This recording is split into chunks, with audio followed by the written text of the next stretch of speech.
บអូនមួយឲ្យមានកំឡើងធ្វើការថាបញ្ជាក់ថាដួងចិត្តនេះសែនស្រឡាញ់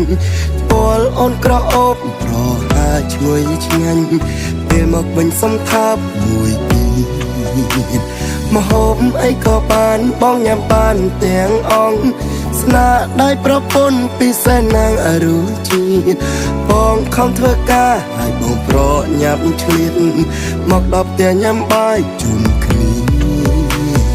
បាអំសុង5បងមកអូនបងជូនអូនដើរលេងឲ្យធ្វើការនៅផ្ទាំងម្នាក់ឯងអូនធុញអត់ពុំអរគុណសម្រាប់ស្នាមញញឹមអូនដល់កម្លាំងឲ្យពុងពីបងនឹងខំខំប្រ